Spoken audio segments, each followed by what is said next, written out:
Very good. चलो, तो बेटा today we are going to study unit 3 chapter 4. I'll just share my screen.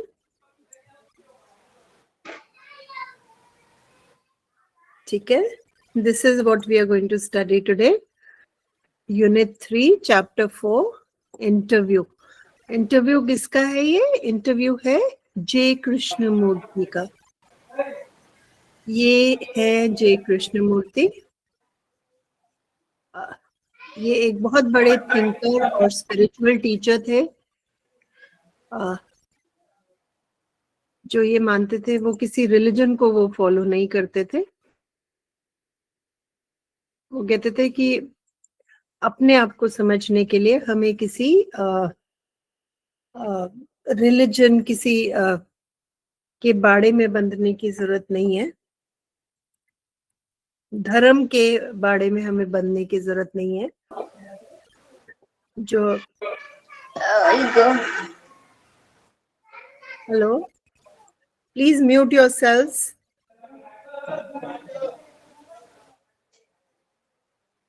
Lalit, मैंने अभी तुम्हें म्यूट किया था बेटा, आपने फिर अनम्यूट कर लिया. हाँ, म्यूट रखिएगा प्लीज. ओके. तो रिलीजन होता है,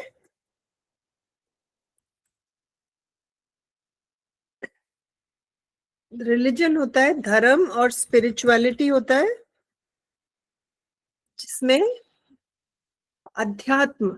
अध्यात्म किसी भी एक रिलीजन को फॉलो नहीं करता.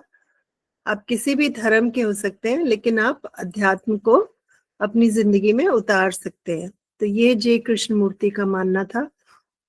उन्होंने बहुत सारे स्कूल्स भी खोले इसी फिलॉसफी पे. तो ये एक इंटरव्यू है जो उन्होंने अपनी लाइफ में दिया था.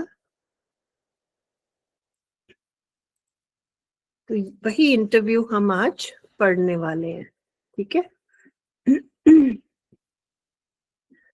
कोई भी इंटरव्यू लेने से पहले हमें पहले ये डिसाइड करना होता है कि हम जिसका इंटरव्यू ले रहे हैं उसका फील्ड ऑफ एक्सपर्टीज क्या है, उसको वो किस चीज में उनको ख्याति प्राप्त है, और उसी के बारे में फिर हम उनसे सवाल पूछते हैं.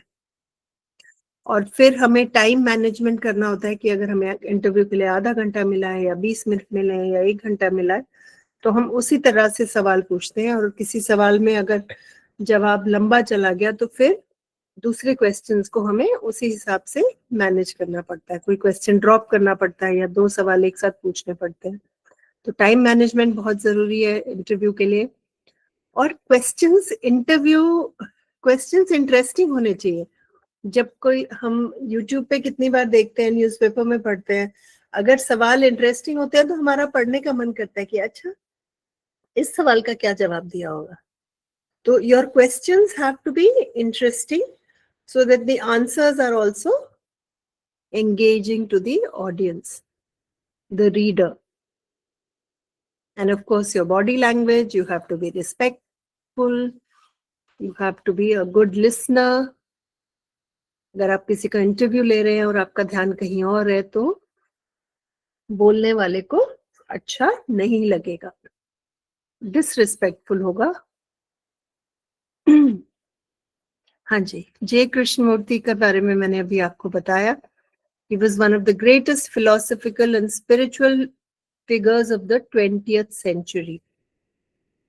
वो किसी कास्ट, नेशनैलिटी, रिलीजन, ट्रेडिशन को नहीं मानते थे. वो कहते थे, वो अध्यात्म में उनका विश्वास था.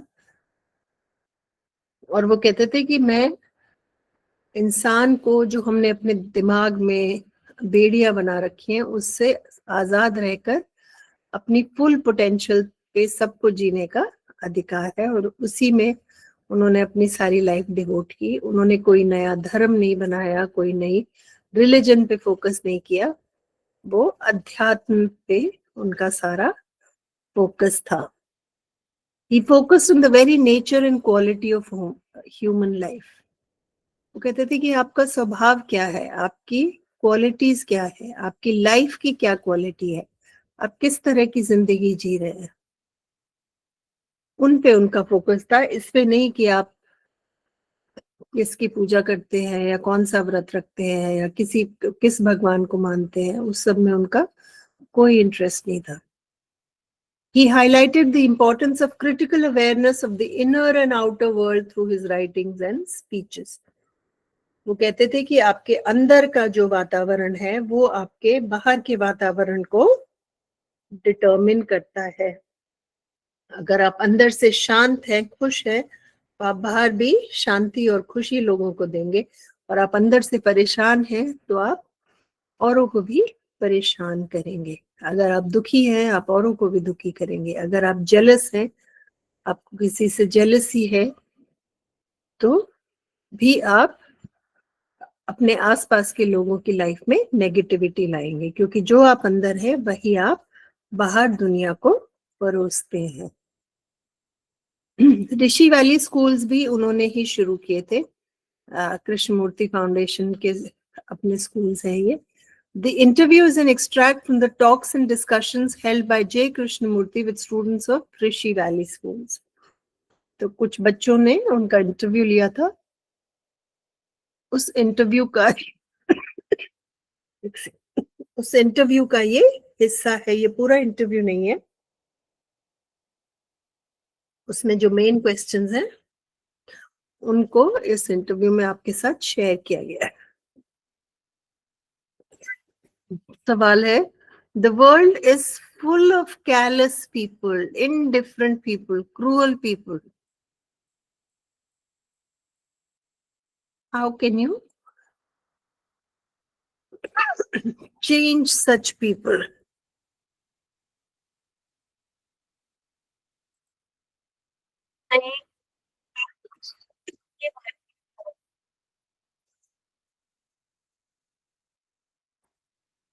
तो वो कहते हैं कि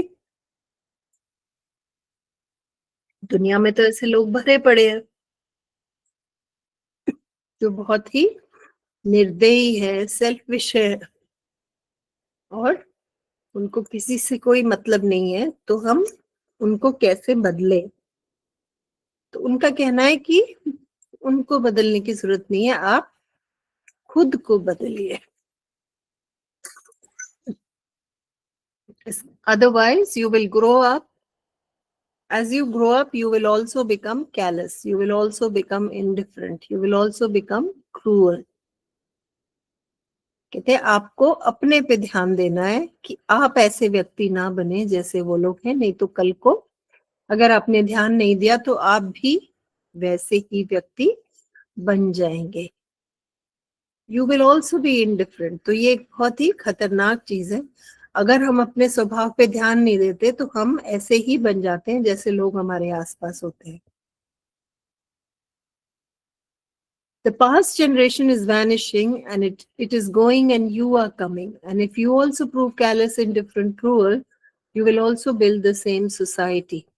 तो कहते हैं पुरानी जनरेशन तो जा रही है, अब नई पीढ़ी आप है.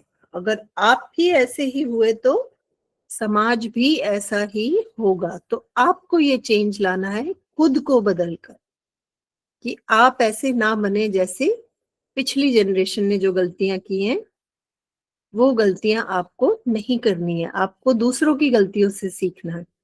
समझदार वही है जो दूसरों की गलतियों से सीखे. अपनी गलती से तो मूर्ख भी सीख लेता है.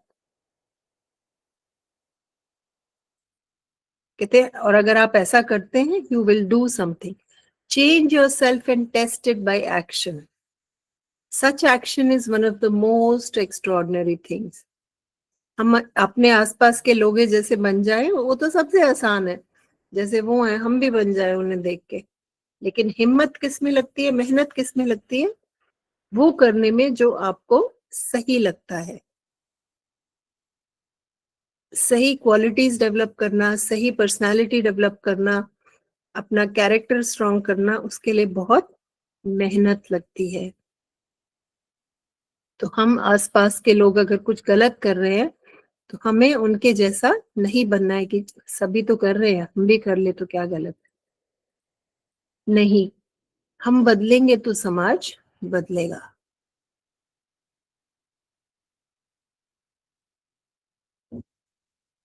कहते हैं हम we want others to change. कहते हम चाहते दूसरे लोग बदल जाएं, लेकिन हम अपने आप में बदलाव नहीं लाते तो समाज में बदलाव नहीं होगा।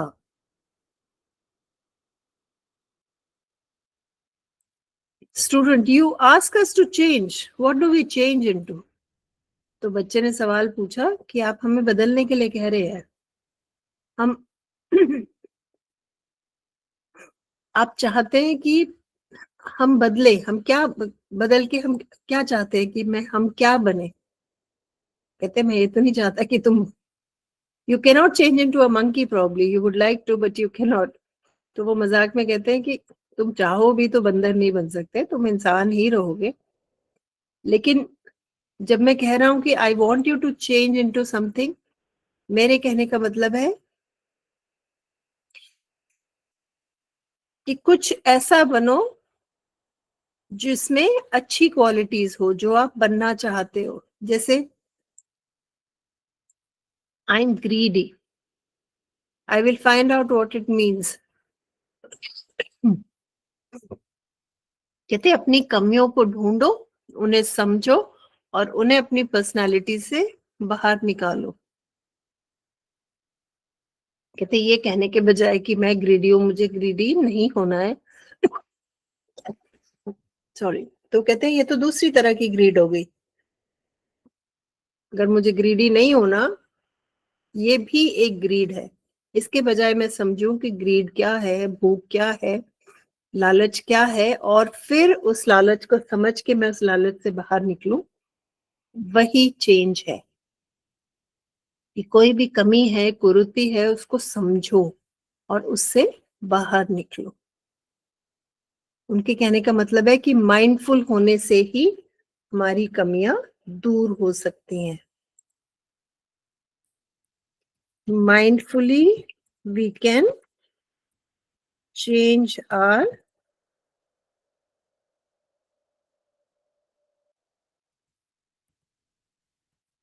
वीकनेसेस।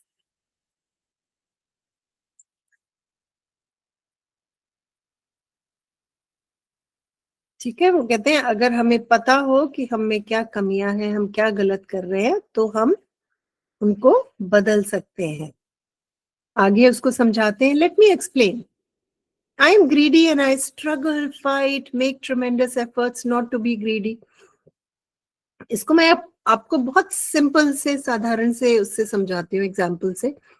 मैं आपको कहती हूँ कि आप अगले 5 मिनट कुछ भी सोचो जो आपको सोचना है, लेकिन पीली गाड़ी के बारे में मत सोचना। तो आप अगर सोच के देखेंगे, सब बच्चे ये एक्सपेरिमेंट करेंगे, अगले 1 मिनट आप कुछ भी सोच सकते हैं, आपको सिर्फ एक पीली गाड़ी के बारे में नहीं सोचना। ठीक है,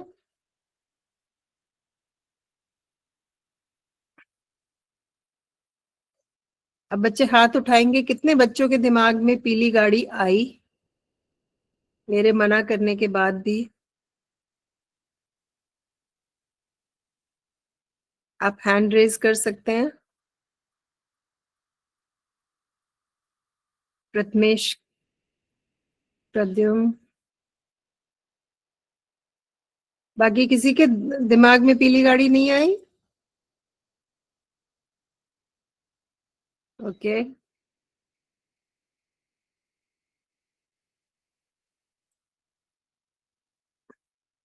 मेरे दिमाग में तो आई, मुझे पीली गाड़ी के अलावा मुझे कुछ भी नहीं दिख रहा था, मुझे सिर्फ पीली गाड़ी दिख रही थी। तो इसका मतलब ये है कि जो हम दिमाग को कहते हैं कि नहीं करना, नहीं करना, नहीं करना, वो भी अपने आप में गलत है, उसका बहुत फायदा होता नहीं है। तो वो यही कहते हैं कि अगर हमें कहना है कि अगर हम कह रहे हैं कि मुझे ग्रीडी नहीं होना है, मुझे ग्रीडी नहीं होना है, तो वो भी एक तरह का ग्रीड ही है। कहते लेकिन अगर मैं ये समझूं कि मैं ग्रीडी क्यों हूं, तो मैं उस ग्रीड से बाहर निकल सकता हूं। थोड़ा सा कॉम्प्लिकेटेड है कॉन्सेप्ट, थोड़ा सा स्पिरिचुअल है, आध्यात्मिक है, आपको समझने में थोड़ा सा मुश्किल लग सकता है।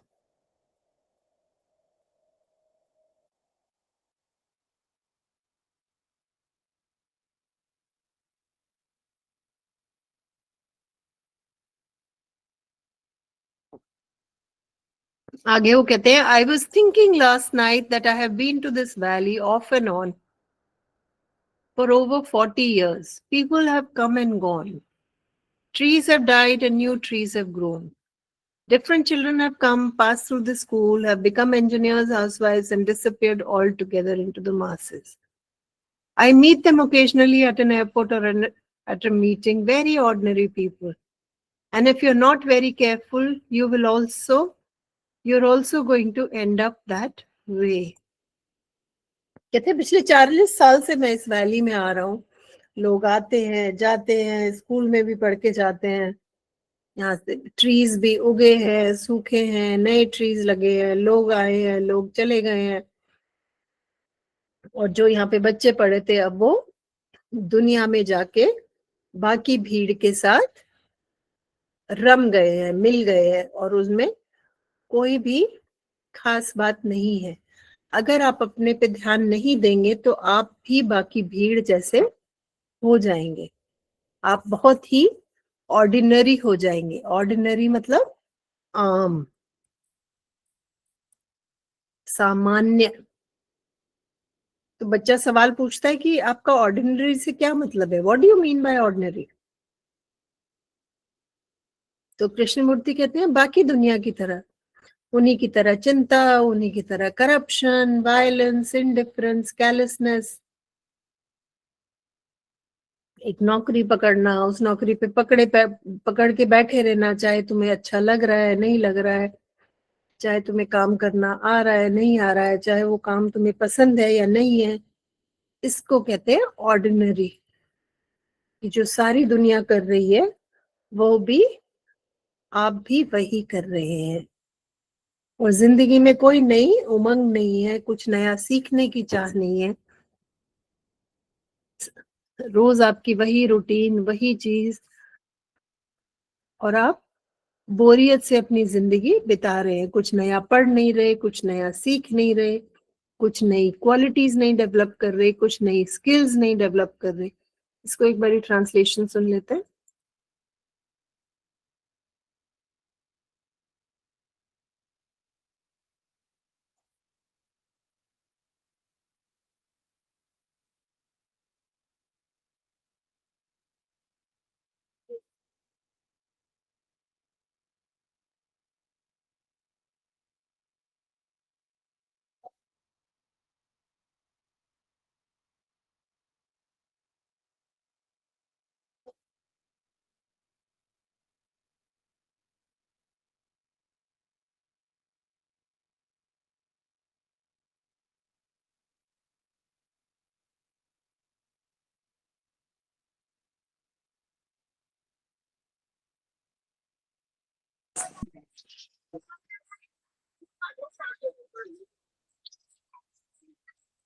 यश म्यूट कर लो बेटा। बस थैंक यू। ओके,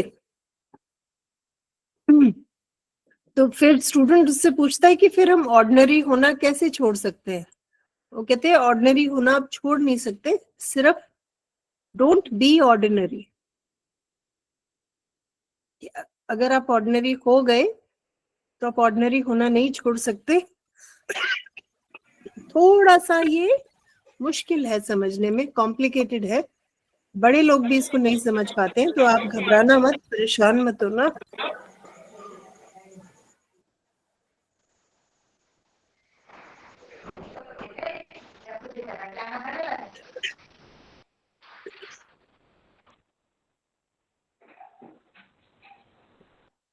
ठीक है, वो कहते हैं कि बनो ही मत ऑर्डिनरी, यही एक तरीका है।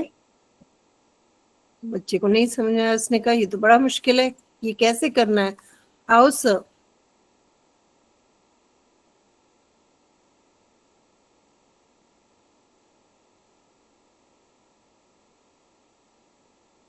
तो वो कहते हैं हाउ का तो मेरे पास कोई जवाब नहीं है। कहते हैं if you see a snake, a poisonous snake, do not say please tell me how to run away from it. कहते हैं अगर आप जहरीला स्नेक देखते हैं, सांप देखते हैं, तो ये मत पूछिए कि मैं उससे दूर कैसे भागूं, आप बस दूर भाग जाओ। ऐसे ही कहते हैं कि ये जो सामान्य जिंदगी है इसे छोड़ दीजिए, कल नहीं, परसों नहीं, अभी, इसी वक्त सामान्य सोच, सामान्य जिंदगी, सामान्य चीजें करने का तरीका अभी छोड़ दीजिए और आप असामान्य बन जाएंगे।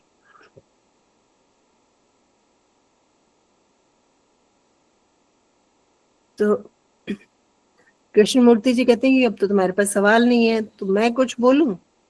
You know people talk a great deal about meditation, don't they? तुम कहता है यस दे डू। तो अब जय कृष्णमूर्ति मेडिटेशन की बात कर रहे हैं। तो कृष्णमूर्ति कहते हैं इज हैप्पी कि you know nothing about it, I am glad because you know nothing about it, you can learn about it. कहते हैं जब हमें कुछ नहीं आता तो हम उसको सीख सकते हैं। अगर हमारे दिमाग में ये होता है कि अरे ये तो हमें आता है, तो फिर उसके लिए सीखना हमारे लिए मुश्किल है। ठीक है, कहते हैं क्योंकि आपको मेडिटेशन नहीं आता तो आप मेडिटेशन के बारे में सीख सकते हैं। तो मेडिटेशन को क्या कहते हैं?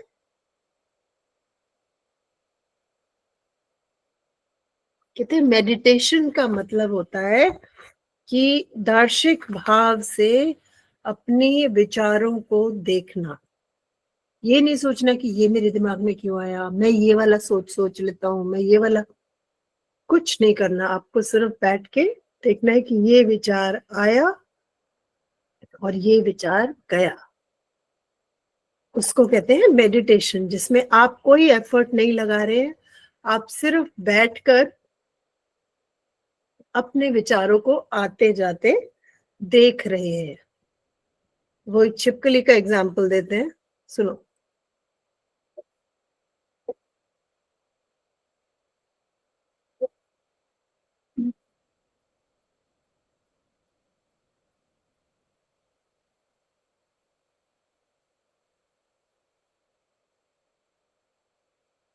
ठीक है, वो कहते हैं कैसे करनी है मेडिटेशन।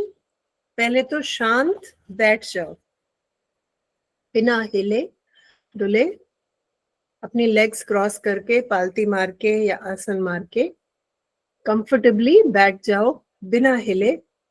आंखें बंद कर लो और कोशिश करो कि आपकी आंखें आपके पलकों के अंदर इधर उधर ना घूमे, बिल्कुल शांत।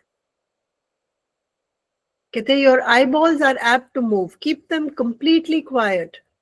कहते हैं आपकी आंखें अंदर कोशिश करेंगी इधर उधर घूमने की, आप उनको बिल्कुल शांत रखिए, उनको हिलने डुलने मत दीजिए। और फिर आपको सिर्फ आपके दिमाग में जो विचार आ रहे हैं, कहते हैं जैसे आपने अभी छिपकली को देखा था, ऐसे ही अपने विचारों को देखो कि अब एक विचार आया, दूसरा विचार आया, तीसरा विचार आया। आप सिर्फ उन विचारों को देखते रहो। वो विचार अच्छे हैं, बुरे हैं, आज के हैं, कल के हैं, वो सब आपको नहीं करना है। सिर्फ विचारों को दार्शिक भाव से आते हुए और जाते हुए देखना है। उसको मेडिटेशन कहते हैं, जिसमें हम दिमाग नहीं लगाते, हम दर्शक बन जाते हैं अपने ही विचारों के लिए।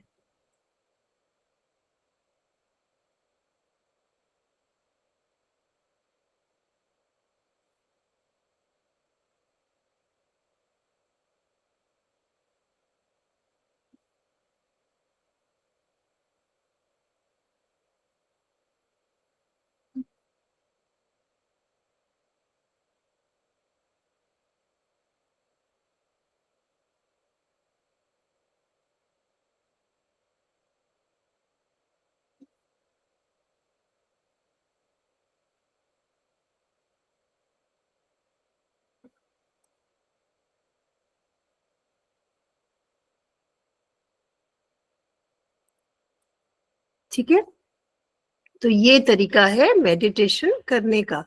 आपको कुछ नहीं करना है, आपको सिर्फ शांत बैठना है, आलती पालती मार के, आंखें बंद करके, और अपना आंखों को शांत करना है, मन को शांत करना है, और आपको जो विचार आ रहे हैं उनको सिर्फ ऑब्जर्व करना है, सिर्फ देखना है।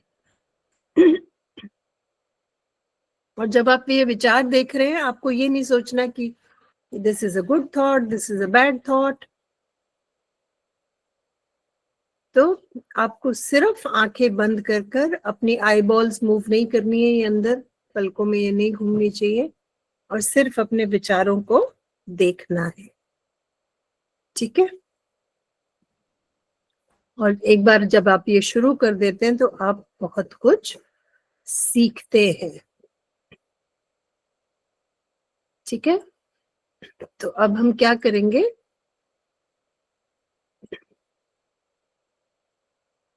कुछ ये कुछ नए शब्द हैं जो हमने सीखे थे, पढ़े थे, जो हमने अभी चैप्टर में, उसकी मैंने आपके लिए एक टेबल बनाई है।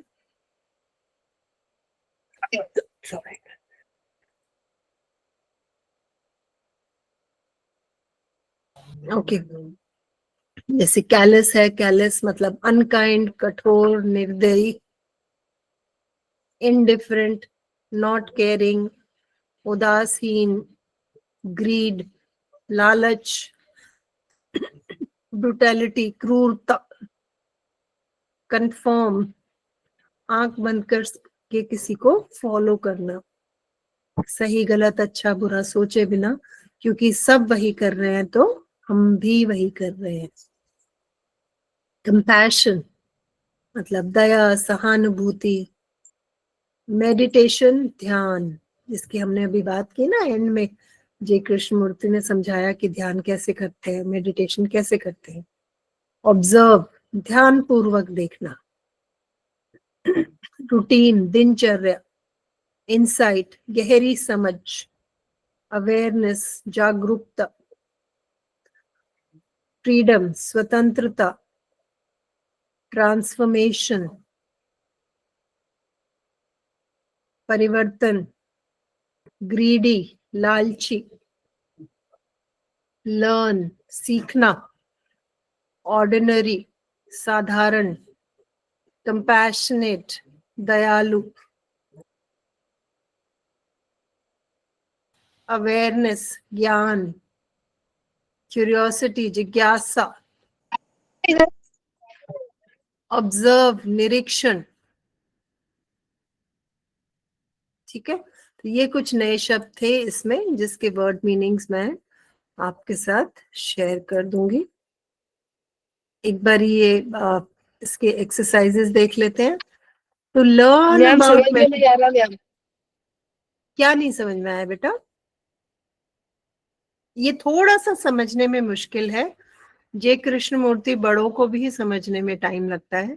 ये उनका एक इंटरव्यू है जिसमें वो बात करते हैं कि हमारे में जो कमियां हैं, हमें उनमें उनसे एक झटके में बाहर आ जाना चाहिए। हमें ये नहीं सोचना चाहिए ये मैं कैसे छोड़ूं, वो मैं कैसे छोड़ूं, बस छोड़ दो।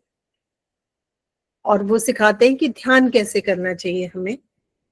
और जब कुछ बच्चे पूछते हैं कि दुनिया में इतना निर्दय लोग, इतने निर्दयी हैं, हम उनको कैसे बदले, तो वो कहते हैं कि पुरानी जनरेशन तो खत्म हो रही है, अब आप बेहतर इंसान बनो।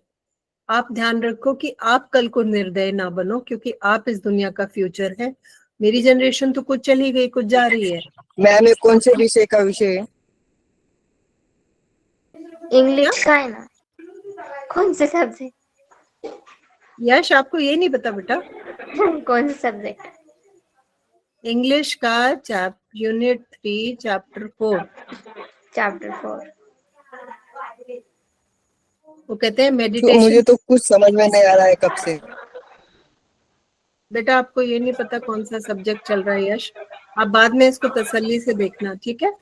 इसके बाद आपके साथ रिसोर्सेज ठीक भी है मैम। शेयर करूंगी मैं, जिसमें नए वर्ड्स होंगे, क्वेश्चन आंसर्स होंगे, ओके इस चैप्टर की समरी ऑल होगी। करें।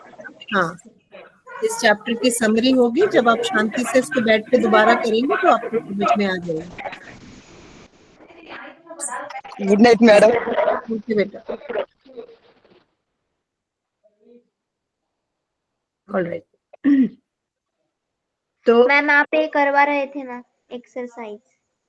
हाँ बेटा, मैं बीच में डिस्ट्रैक्ट हो गई। ओके, तो हम एक्सरसाइज कर रहे थे। To learn about meditation you have to see, क्या देखना है? अपने थॉट्स, अपने विचार, है ना? You have to watch your thinking. Lalit बेटा, mute yourself. Thank you. Do not जज। ये मत सोचिए कि मेरे विचार अच्छे हैं या मेरे विचार बुरे हैं, या मुझे ये नहीं सोचना चाहिए, मुझे तो इसके बारे में सोचना चाहिए, मेरे दिमाग में ये विचार क्यों आ रहा है। वो सब नहीं करना है। सिर्फ विचारों को एक दार्शनिक भाव से आते जाते देखना है। उससे क्या होगा? मन शांत होगा और धीरे धीरे विचार आने बंद हो जाएंगे। और आपको ये भी समझ में आएगा कि मेरे दिमाग में किस तरह के विचार चलते हैं। तो आपको क्या करना है? You just have to watch your thought. तो ये जो फिल इन द ब्लैंक्स है, to learn about meditation you have to see how your mind works. You have to watch your thinking. Do not correct it. ये मत करो कि नहीं नहीं, ये विचार तो मुझे क्यों आया, मैं तो अच्छा इंसान नहीं हूँ, ये मैं क्यों सोच रहा हूँ। वो सब नहीं सोचना। Do not suppress it. किसी विचार को दबाने की भी कोशिश मत करो कि ये तो विचार ठीक नहीं है, ये मेरे दिमाग में क्यों आ रहा है। जो विचार आ रहे हैं उनको सिर्फ आने दो, उनको सिर्फ दार्शनिक भाव से देखो। Begin to learn by observing your thoughts quietly. जब आप अपने थॉट्स को, मैम लेटर राइटिंग कैसे लिखते हैं? मुझे आती नहीं। यश आप कुछ भी बोल रहे हो बेटा, हम लेटर राइटिंग नहीं कर रहे हैं।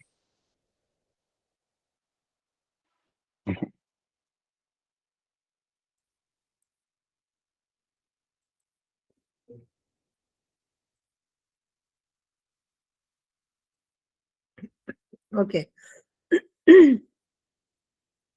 तो begin to learn by observing your thoughts quietly. तो आपको शुरुआत किससे करनी है? अपने विचारों को नोट करके। Just watch your thought. Do not judge or stop it. अपने विचारों को बदलने की कोशिश ना करें, उनको जज करने की कोशिश ना करें कि ये सही है विचार, ये विचार गलत है, ये विचार मुझे नहीं आना चाहिए। उस सब के चक्कर में नहीं पड़ना है, वो सब नहीं सोचना है। सिर्फ जो विचार आ रहे हैं उनको आपको ऑब्जर्व करना है। ठीक है? नेक्स्ट एक्सरसाइज है, identify the incorrect statements from the following and correct them. One wants others to change. बच्चे ने पूछा ना, हम दूसरों को कैसे बदल सकते हैं? तो हम दूसरों को बदलना चाहते हैं। क्या ये स्टेटमेंट सही है? हाँ, ये बिल्कुल सही है। हम दूसरों को बदलना चाहते हैं, हम खुद को बदलना नहीं चाहते। One can get rid of being ordinary. हम चाहे तो आम होना बंद कर सकते हैं और हम खास बन सकते हैं। हम अच्छी क्वालिटीज डेवलप कर सकते हैं जिससे हम साधारण ना रहें और बेहतर इंसान बन जाए।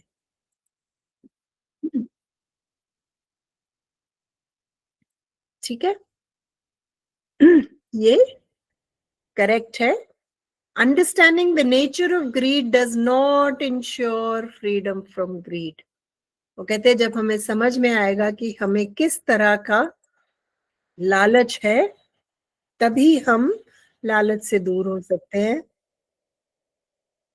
ये सेंटेंस कहता है कि लोभ का स्वरूप समझने से आप लोभ से छुटकारा नहीं पा सकते। ये सेंटेंस गलत है।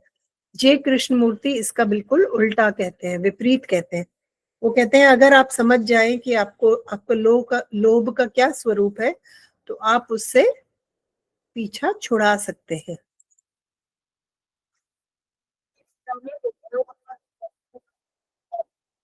ठीक है, ये स्टेटमेंट गलत है और सही स्टेटमेंट ये है, understanding the nature of greed ensures freedom from greed. Does not आप यहां से हटा देंगे। Learning is a finite process. सीखने की एक सीमा है, ये भी गलत है। सीखने की कोई सीमा नहीं है, कोई उम्र नहीं है। आप जब तक चाहे आप जिंदगी में सीख सकते हैं। ये वाक्य भी गलत है।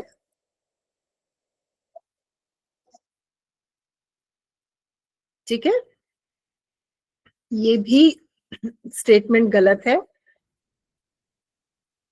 जो सीखने की प्रक्रिया है वो सीमित नहीं है, हम जितना चाहे उतना सीख सकते हैं। Is an educated person the same as a degree holder? Very interesting. अगर किसी के पास डिग्री है,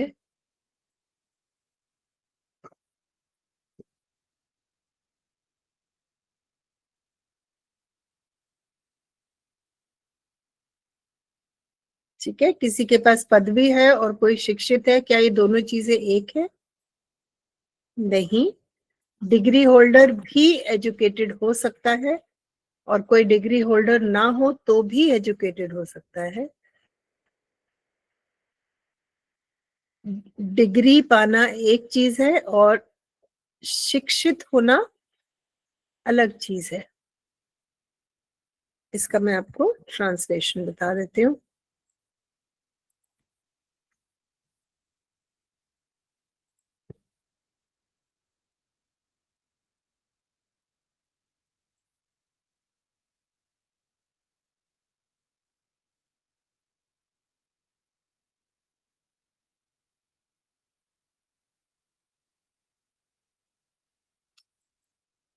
ठीक है,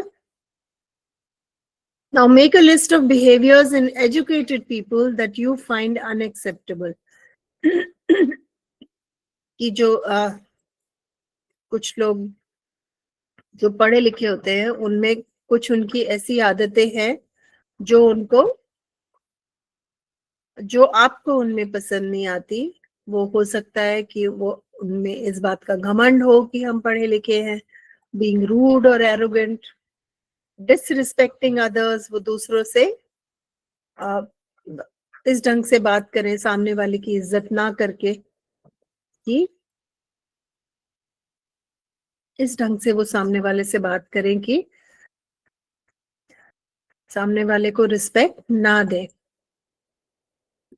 या वो सेल्फिशली बिहेव करें, या वो दूसरों की परेशानियों को ना समझे।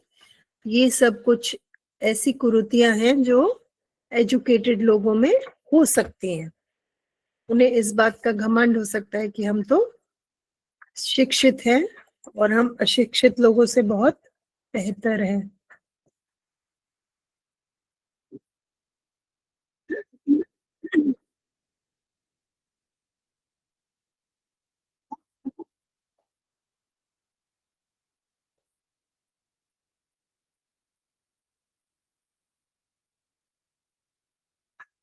ठीक है, तो ये कुछ कमियां हैं जो शिक्षित लोगों में हो सकती हैं।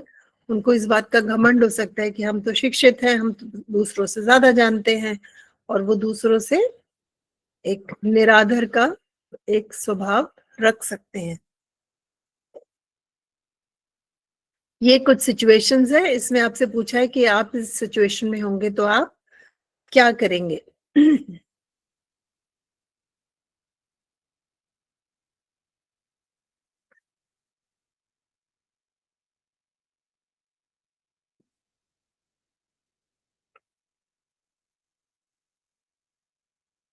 1 second.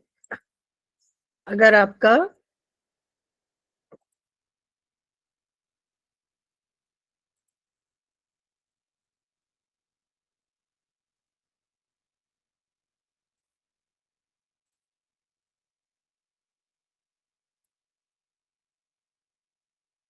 All right. Your very close friend has been using a fake social media account to play pranks on others and is not ready to stop in spite of several attempts by you. तो आपका कोई दोस्त है, उसने कोई fake media account बना रखा है और उससे वो लोगों को परेशान कर रहा है और आपके मना करने के बावजूद भी वो नहीं रुक रहा है. तो आप ऐसी सिचुएशन में क्या करेंगे?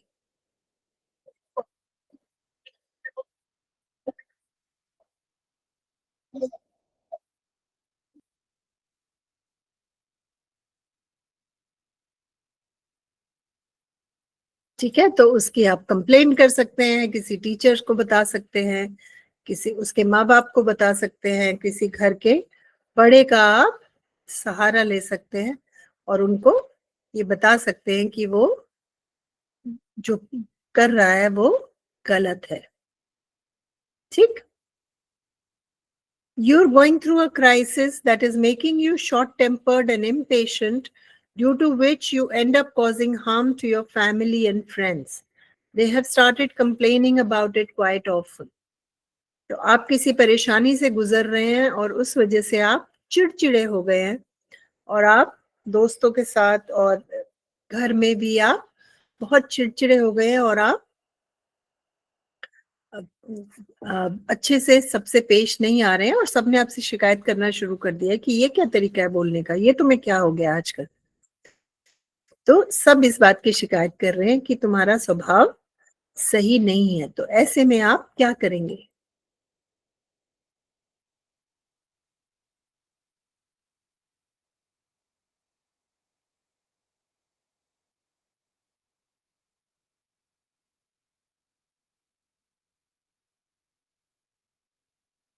तो इसमें आप क्या कर सकते हैं, आप बैठ जाए, जैसे जय कृष्णमूर्ति ने समझाया, जैसे मेडिटेशन करते हैं, चुपचाप एक कोने में आप क्रॉस लेग आलती पालती मारकर बैठ जाए और अपने विचारों को देखें और आपको रियलाइज होगा कि आपको किस तरह के विचार आ रहे हैं, आपको किस तरह की भावनाएं आ रही हैं.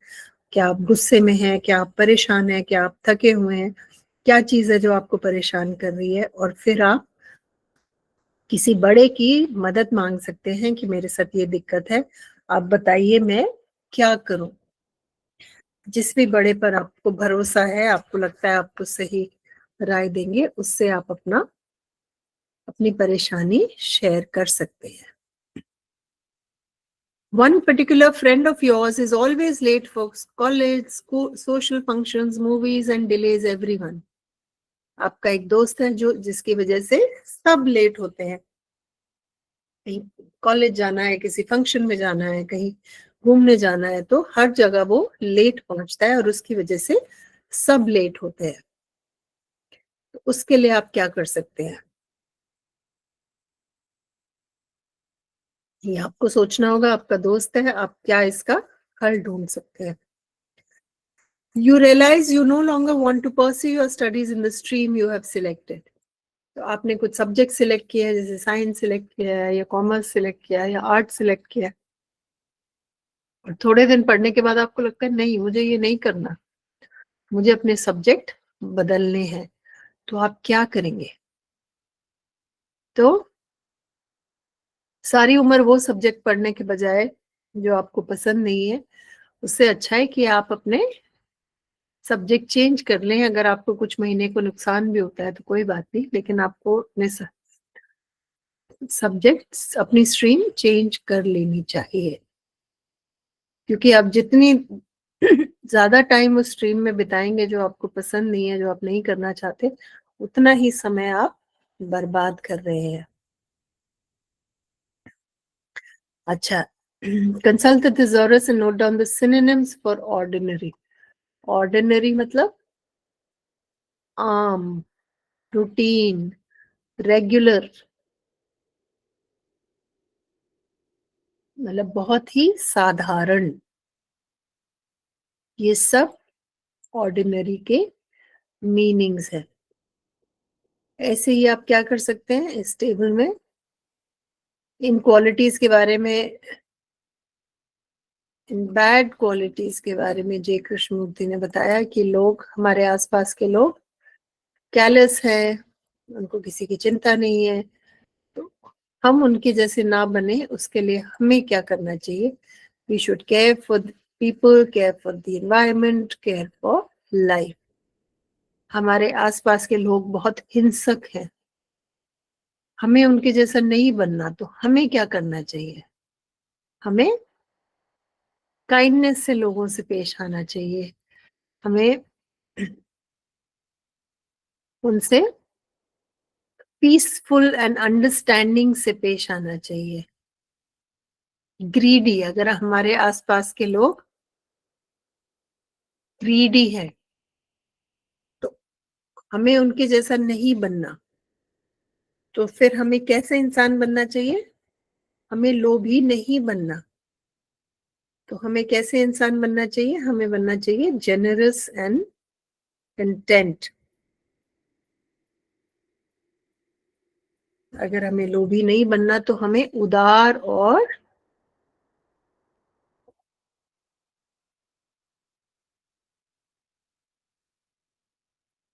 content with what you have।